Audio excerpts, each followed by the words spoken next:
This is a Sports Catastrophe production.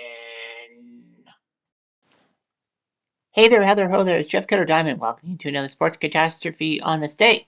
And on this date, April 28th, 1987, the NBA decided to buck convention and bring in 4 new expansion teams. Now, the NBA at that time was doing quite decently. I mean, it was the era of Magic and Bird, and even Dr. J.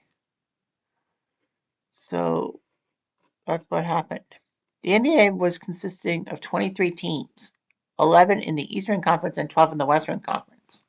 And a lot of people will be like, why did they work out with odd number teams? Shouldn't it be even number teams? Well, let's not forget the NHL for many years. Well, for the 1980s did so as well. They were at 21 teams. Well, so the NBA decided to go to 4 markets that could fix basketball. 2 in the same state, as you can see by the picture. So they decided to have kind of a double expansion. For the 1988-89 season, they would bring in Charlotte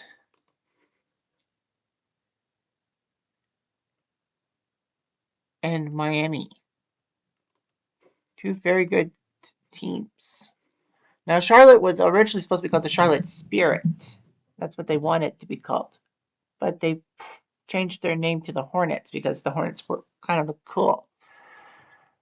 And so got that. And then the Miami Heat would come in too, making NBA foray into Florida for the first time. Florida was starting to get noticed for sports teams and all that. The NHL didn't expand to Florida until 1992. MLB didn't go to Florida until 93.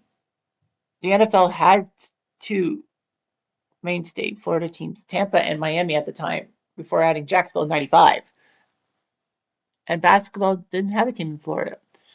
The ABA did, the American Basketball Association did, but they failed miserably. However, the NBA thought that Florida could hold a basketball team. So they decided to make the NBA the second of the big 4 leagues to have a team in Florida, beating out baseball and hockey.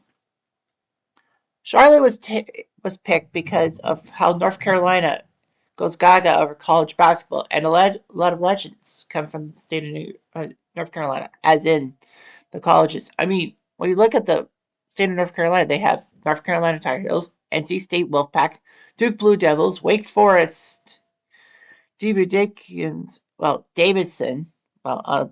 fortunately, it took Steph Curry to put them on the map, and a few other colleges in North Carolina. They go gaga over college basketball, especially the triangle with Duke, North Carolina, and NC State being in a 70-mile radius from each other.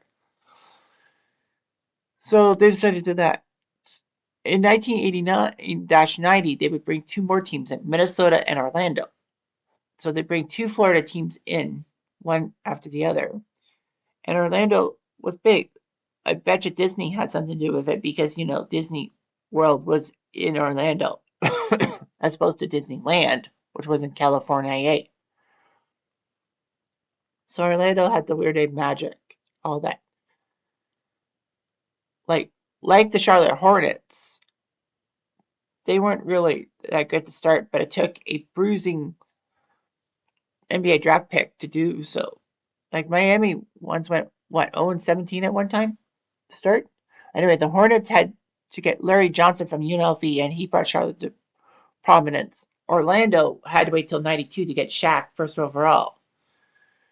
And Minnesota, the Timberwolves were picked because of how Minneapolis seemed to like basketball, and the fact is they used to have an NBA team.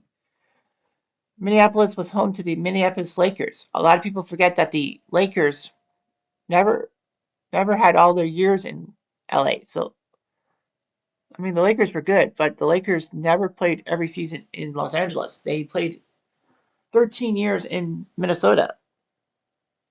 And they were quite good. They won 4 or 5 titles with George Mikan, Jim Pollard, Fern Michelson, and a few other household names. That Minneapolis was good. They almost suffered a massive catastrophe in 1958 by having a plane crash. Almost killed the team. But money was tight, and in 1960, the Minneapolis people sold the team to Los Angeles. And strange enough, even though that the Lakers name was given because of the land of a thousand lakes in Minneapolis, well, in Minnesota, the Lakers stayed. The Lakers are in Los Angeles, even though LA doesn't have a lake. So whatever. So that's what happened with the um, expansion, and Minnesota would take a while to get noticed and all that. Practically once Kevin Garnett was drafted in 95, then the Timberwolves took off. But other than that, it didn't work out. Now, currently, Minnesota, as of this taping, is in a tight playoff series with Phoenix in the first round.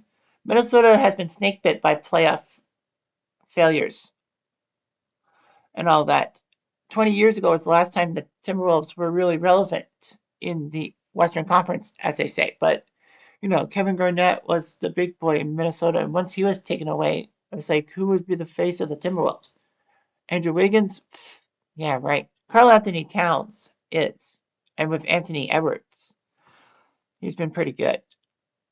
The Hornets suffered through things. Well, in the 90s they were decent, but then they moved to New Orleans to become the New Orleans Hornets. Soon to be the New Orleans Pelicans. But funny as it sounded, Charlotte didn't get NBA basketball taken away for long, as a few years later, in 2004, they were allowed a team called the Bobcats. But in a strange move, kind of akin to the Browns' move to Baltimore in 1996, they announced that the Charlotte Bobcats were actually an extension of the Hornets name. So New Orleans would give Charlotte all the records and all that. So by proxy, the New Orleans Pelicans are a quote-unquote expansion team. Whereas the City of Charlotte, well, their franchise was dormant for a few years. But once they got the Hornets name back, and that's what happened. Orlando really needed Shaq, because with Shaq, he was pretty good. And Orlando nearly got to the playoffs in Shaq's first season. A couple years later, Orlando were the Eastern Conference champions, taking care of the Chicago Bulls with Michael Jordan.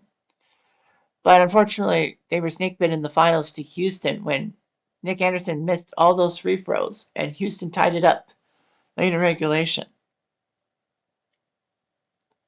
Orlando would have, I think, one more championship chance in 2009, but lost to the Lakers. If I remember serves me right.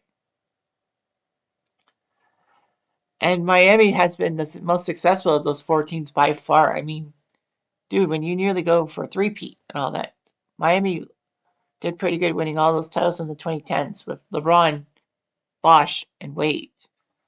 You knew you had a very good team, and they were very successful. Despite their 0-17 expansion woes to start their first season, they pulled out of the fire. It took till the 2010s to get noticed, but hey, whatever floats your boat. Anyhow, I'm Jeff Diamond to do.